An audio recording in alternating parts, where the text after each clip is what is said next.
To the Q&A for the movie Captain Fantastic. Merci d'accueillir le réalisateur du film, Mr. Matt Ross.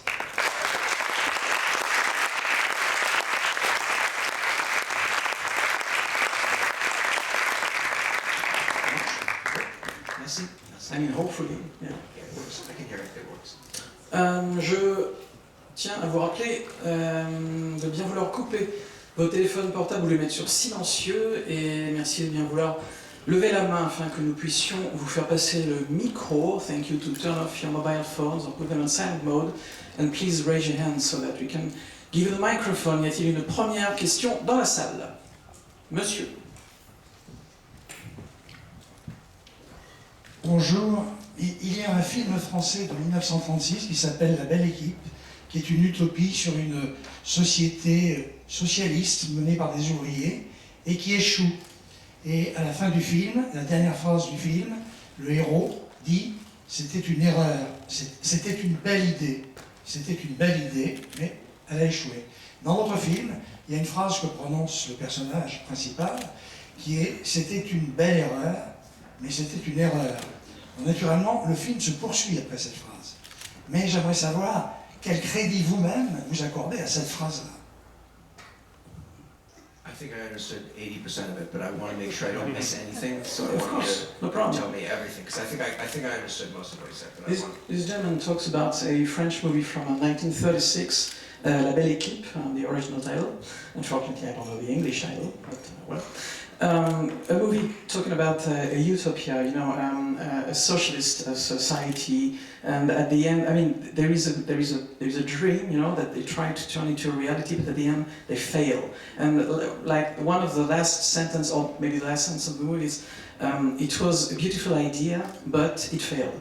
And in your movie, one of the last sentence, actually the last sentence is, it was a beautiful mistake, but it was a mistake. And what is your take on that sentence? I'm going to answer also in English, because if I answer in French, je parle comme enfant, so that's bad. So I'll do that in English, and if you don't understand, we can translate. The film that you mentioned, I have not seen, so I'm not referencing that film. The phrase that you mentioned, Vigo improvised. That was not written. Whether the utopia fails or doesn't fail is, I hope, is open to your interpretation. I can answer whether I think their social experiment failed or not. I don't think that he's given up any of his values at all at the end of the movie. Now, I say this and I want everyone to have their own interpretation, so it's unfair of me to answer it, because in a way I'm negating anyone else's interpretation, which is bad. I think films can ask a lot of questions, and it is up to you to discern and draw your own conclusions. Any film that tells you what to think or feel at all times, I think, is a lesser film. You know, I think that films are fairly poor mediums for delivering any kind of message. I don't think that's the way to deliver a message. And there's that famous Samuel Goldwyn quote where it's, you know, if you want to deliver a message, send a telegram, and I believe that. Don't make a film, write an article. But I think films can ask a lot of questions, not necessarily answer them, but give you a lot of information so that you can draw your own conclusions. Now, my conclusion, which I will tell you, but my conclusion is that he does not give up his values. That the reason why it failed was because of his own blindness to certain things that were happening within his family. And the first and foremost is the mental illness of his wife. The second is the socialization of the children. Clearly, you see over the course of the film that the children are not entirely socialized, they're not around children of their own age, and there are certain negative repercussions of this. Whether he could continue to live in the forest and change that, I don't know, maybe. But in this particular narrative, I thought that for me it's about evolution, and that for all of us to adapt and change and evolve and to acknowledge our own mistakes is a sign of maturity. And so in a way, it's a story of not just transformation, but of maturation. Le film dont vous avez parlé au départ, it's all right. Le film dont vous avez parlé au départ, moi-même, je ne l'ai pas vu, nous dit Matt. Et la phrase que vous venez de citer, c'est une phrase en fait que Viggo Mortensen, le comédien, donc le principal du film, a improvisé sur le tournage du film. En ce qui me concerne, nous dit-il, je pense que si l'utopie donc qui est le thème central du film, cette utopie, si elle échoue au final, ou si elle réussit, est-ce qu'elle échoue ou est-ce qu'elle réussit, finalement c'est laissé à la libre interprétation de chaque spectateur, c'est laissé à votre libre interprétation. Donc, en ce qui concerne l'expérience sociale qui est racontée dans ce film, Matt nous dit qu'il pense que le personnage joué par Viggo ne laisse pas tomber ses valeurs, il ne trahit pas ses valeurs. Mais encore une fois, c'est son avis à lui personnel et il ne veut surtout pas imposer cette interprétation au spectateur. Encore une fois, chaque spectateur est libre d'interpréter cela de telle ou telle manière. Alors bien sûr, le film pose des questions, mais il nous dit qu'en ce qui le concerne, lorsqu'il voit un film et que le film essaye vraiment très fort de vous dire alors voilà comment vous devez penser, voilà comment vous devez envisager la chose, voilà comment vous devez comprendre cette histoire, en ce qui le concerne, ce n'est pas la bonne manière de faire passer quelque chose, de faire passer un message. D'ailleurs, à ce sujet, il se rappelle d'une citation célèbre de Samuel Goldwyn, de Metro-Goldwyn-Mayer, Samuel Goldwyn qui disait « Si vous voulez faire passer un message, envoyez un télégramme, plutôt que d'essayer de le faire passer avec un film. » Donc sa conclusion à lui, à Matt, c'est qu'encore une fois, le personnage de Viggo Mortensen ne trahit pas ses propres valeurs, et que s'il échoue, ce n'est pas au niveau de ses valeurs, mais il échoue plutôt par cette espèce d'aveuglement qu'il a face, par exemple, à la maladie mentale de sa femme, face à la socialisation de ses enfants qui ne sont pas sociaux du tout, qui n'ont pas du tout été en contact avec d'autres enfants, d'autres adolescents. C'est là qu'il a échoué, c'est là qu'il a fait des erreurs, encore une fois en ce qui le concerne. Mais c'est un film sur l'évolution, c'est un film sur la maturité, c'est comme ça qu'il a voulu l'aborder et le présenter. Et c'est comme ça qu'il espère que vous le comprendrez. Une deuxième question, monsieur ici.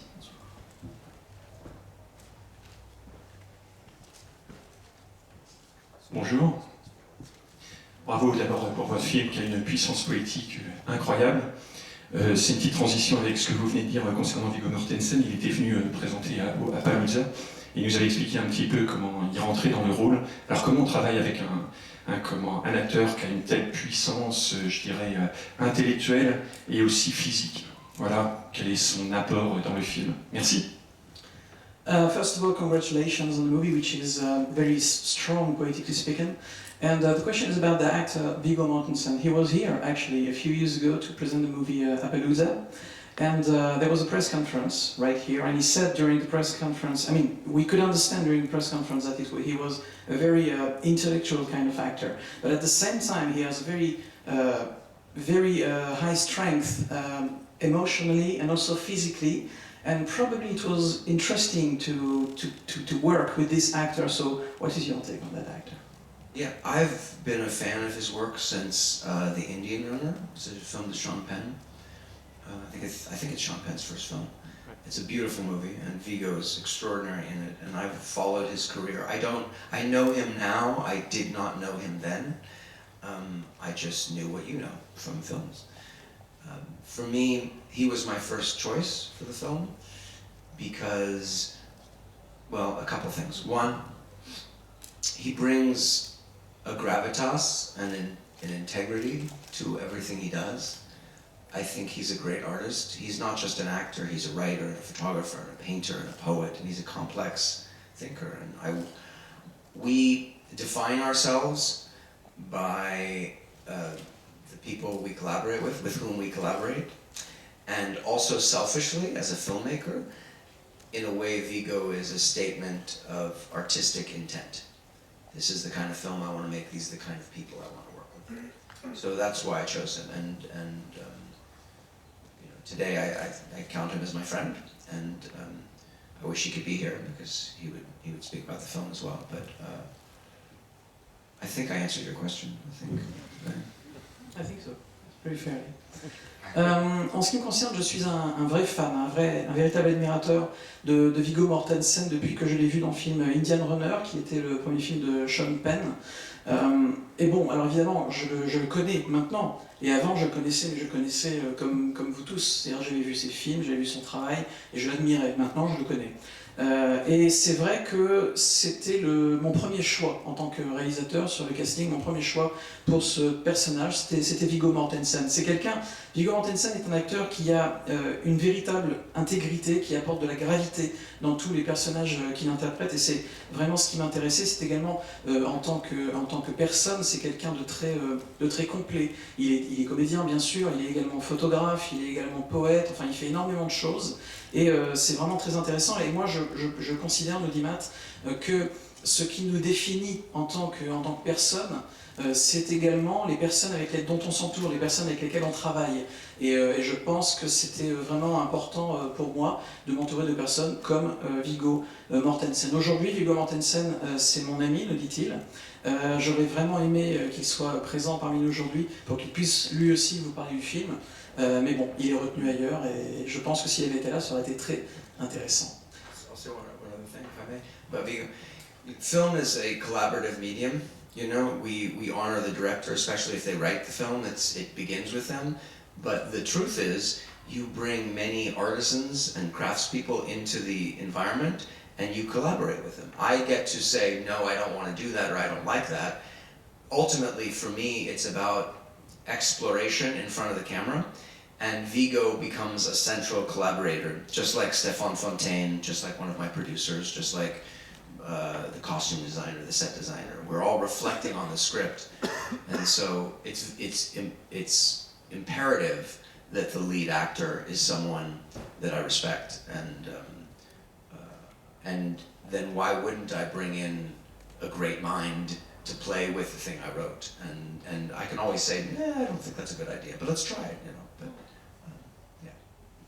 Et je voulais également préciser que le cinéma, c'est un art réellement collaboratif. On travaille énormément en tant que réalisateur avec d'autres personnes. Ce n'est pas un film qu'on fait seul, c'est un film qu'on fait à plusieurs mains. Et en tant que réalisateur, bien sûr, dans les festivals, etc., c'est vrai qu'on a souvent tendance à mettre en avant le réalisateur, d'autant plus lorsqu'il a en plus écrit l'histoire. Mais encore une fois, c'est vrai qu'en tant que réalisateur, lorsqu'on fait un film, eh bien, on apporte avec nous beaucoup d'artisans, beaucoup de personnes qui vont venir apporter leur art et leur technique au profit du film que l'on est en train de créer. Donc c'est vrai que moi en tant que réalisateur, je pouvais dire parfois, alors ça oui c'est bien, ça c'est pas bien, sur certains choix, mais encore une fois les idées de chacun, les idées que chacun a apportées étaient vraiment importantes, et les idées que Viggo a apportées étaient vraiment importantes, et d'ailleurs la plupart se retrouvent dans le film.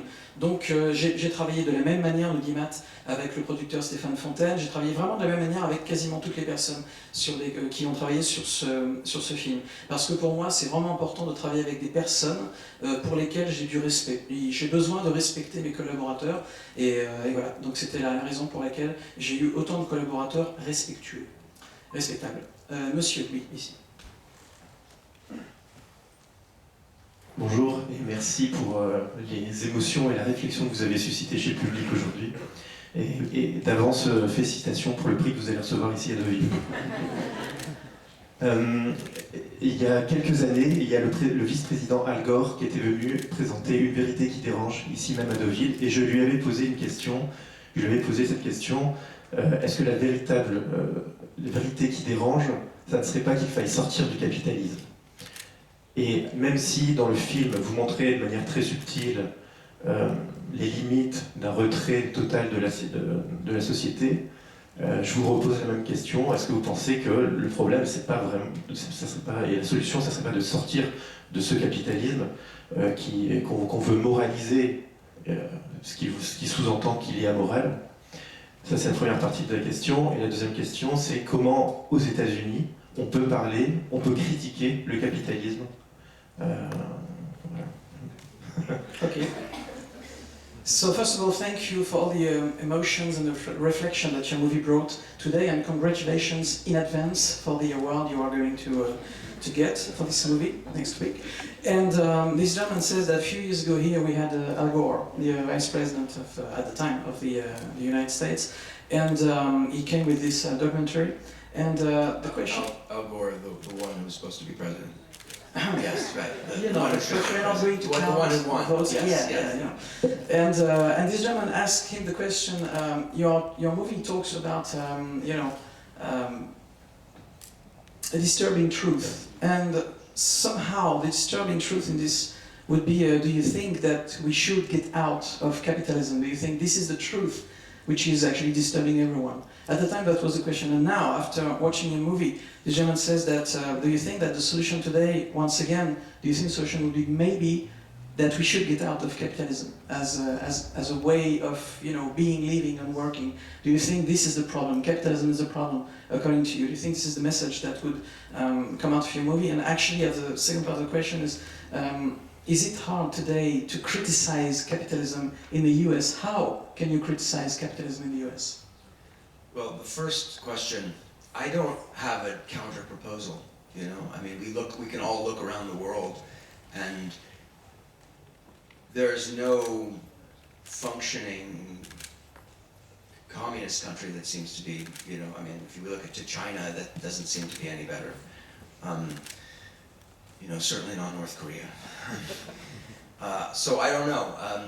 Capitalism is obviously entwined with democracy, we see, right? I mean, almost every democratic country, with whether it's a parliamentary democracy or not, functions as a capitalist country, it seems to me. It's a broken system. I don't have a solution. I think that the solution has to be the separation which some countries have between business and politics.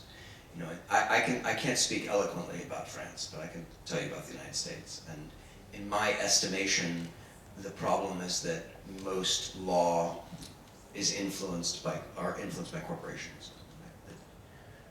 We have given rights to corporations as people, and corporations, through their lobbyists, affect law. And so consumer protection does not exist the way it exists in Western Europe or Japan. It simply does not. So that system is broken. You cannot run for president unless you're very wealthy or you are supported by major businesses. So of course you're going to be in the pocket of those businesses.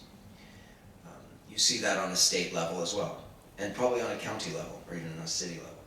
So it's a broken system. I think that in the United States, one of the biggest problems is that we have a two-party democracy.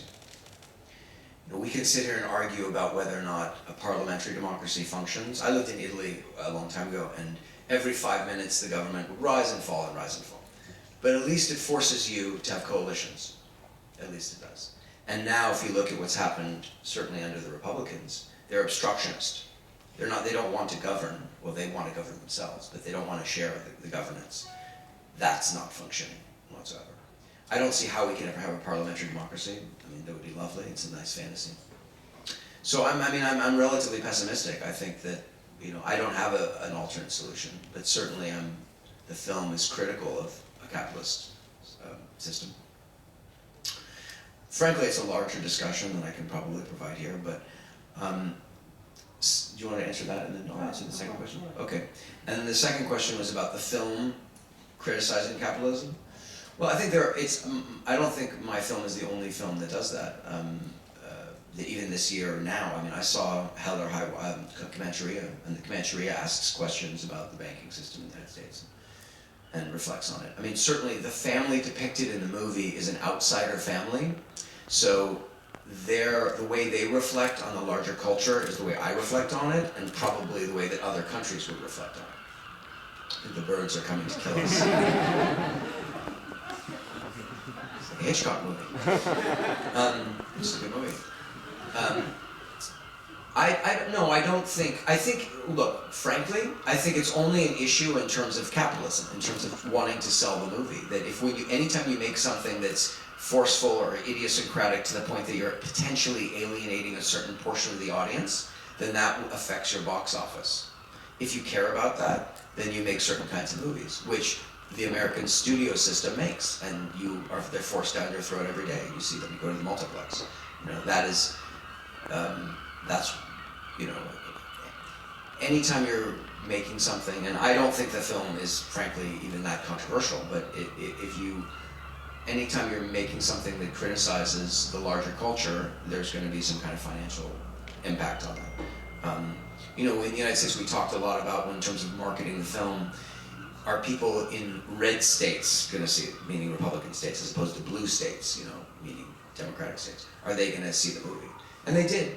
They did.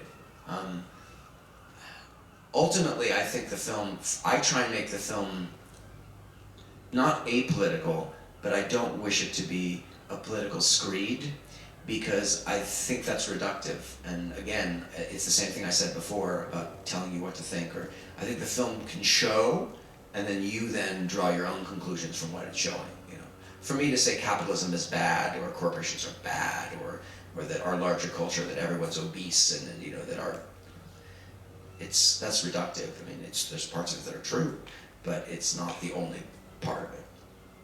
Does that make sense?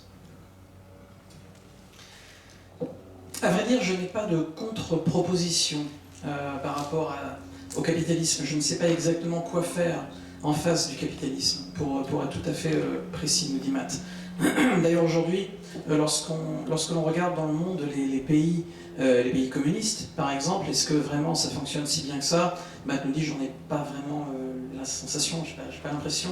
On regarde en Chine, par exemple, c'est pas parfait, et en Corée du Nord, c'est encore pire.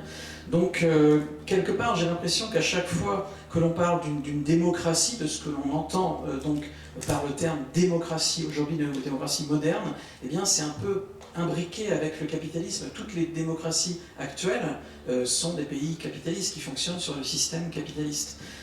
Donc c'est un système qui ne fonctionne pas bien, clairement, c'est un système qui est brisé, qui est cassé, mais je n'ai pas la solution. Peut-être que la solution, ce serait la séparation claire et nette de l'État, des choses de l'État et du business, de l'argent, du monde de l'argent. Peut-être que ce serait la solution.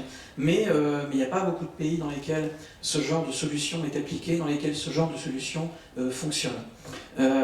Aujourd'hui, c'est vrai qu'aux États-Unis, la plupart des lois qui sont votées sont des lois qui sont influencées par les grandes corporations, par les grandes sociétés.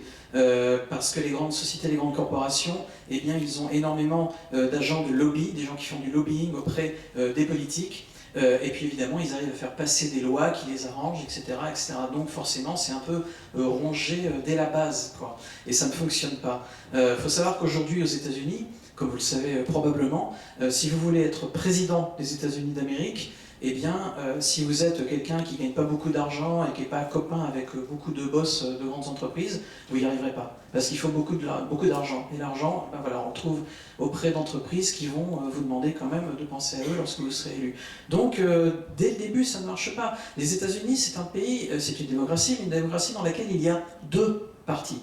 Et ça, c'est absolument terrible, surtout quand on se rend compte qu'un des partis, par exemple, pour ne pas le nommer le Parti républicain, refuse systématiquement de cohabiter avec des membres de l'autre parti. Donc c'est vraiment un parti contre l'autre, à chaque fois. C'est une opposition qui est épouvantable. Et pourtant l'opposé peut marcher, même si c'est un peu chaotique. Matt me dit qu'il y a quelques années, il vivait en Italie, et en Italie, bon bien sûr, c'est pas parfait, mais enfin, il y a quand même des coalitions qui sont possibles, il y a des mélanges qui sont possibles, encore une fois. Des choses qui ne sont absolument pas possibles aux États-Unis, encore une fois, pour le refus de partager qui caractérise les membres du Parti républicain, le Parti rouge, en opposition au Parti bleu, le Parti des démocrates. Et donc il est assez pessimiste, parce qu'il pense que ça ne fonctionnera pas. En ce qui concerne le film, pour revenir donc au film plus précisément, le film, oui, évidemment, c'est un film qui critique le capitalisme. Mais ce n'est pas le seul film qui critique le capitalisme. Il y a beaucoup de films et beaucoup de documentaires. Il se rappelle notamment d'un documentaire qu'il a vu il y a très peu de temps, qui de nouveau parle encore de cette espèce de collusion qui existe entre le monde des banques, le monde des affaires et le monde politique. C'est vraiment un sujet qui est très très actuel, un sujet d'actualité clair. Mais c'est vrai que la famille qui est décrite dans le film que vous avez vu aujourd'hui, c'est vrai que ce sont des personnes qui vivent clairement en dehors de la société et qui donc ont un regard extérieur sur la société et un regard qui est aussi un peu le sien, puisque c'est vrai qu'il a beaucoup réfléchi à cela, mais il n'a pas voulu trop appuyer ce discours dans le film, parce qu'il nous dit que lorsqu'un film, c'est aussi la difficulté de faire passer des idées par rapport avec un film, c'est que lorsqu'un film prend vraiment parti dans une direction plutôt qu'une autre, que c'est très clair, que c'est vraiment mis en avant, et bien quelque part on sait par exemple que ce genre de film ne va pas du tout marcher, parce qu'un film, par exemple un documentaire, un film que sais-je, qui critique, on va dire, les idées les plus largement répandues auprès du grand public, et bien forcément ce film-là, le grand public va le rejeter. quelque part, puisque c'est un film qui va dire clairement aux gens ce que vous pensez, c'est pas bien, etc.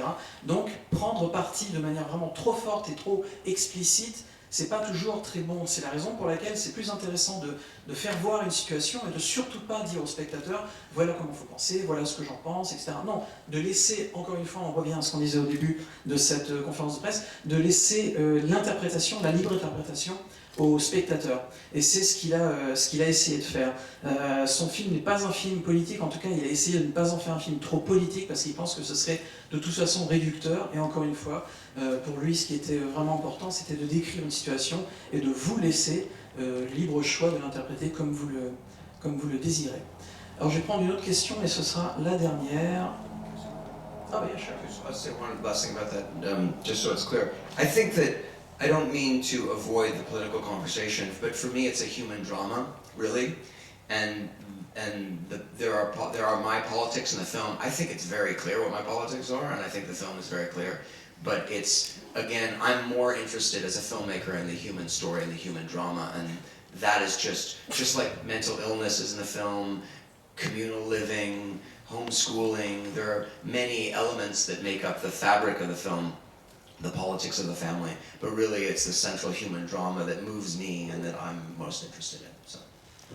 Oui, bien, pour vraiment préciser le fond de sa pensée, il voulait également dire que Matt en lui-même n'est absolument pas opposé à la discussion sur des idées politiques, à mettre en avant ses idées politiques, etc. Pas du tout. Au contraire, il est tout à fait ouvert à la discussion et à la controverse. Mais encore une fois, il veut appuyer le fait que pour son film, en l'occurrence, le film que vous avez vu ce matin, pour lui, c'était vraiment le drame humain qui était le sujet principal du film, le centre de ce qui l'intéressait vraiment. Alors bien sûr, les tensions, les thèmes politiques transparaissent au travers de cette histoire. Mais encore une fois, le pivot central de l'histoire, c'est ce drame humain, tous les thèmes du film, par exemple le fait d'être à l'école, à la maison, etc., etc., ce genre de choses assez complexes, c'est ça vraiment qui l'intéressait, le drame humain, au cœur du film Captain Fantastic.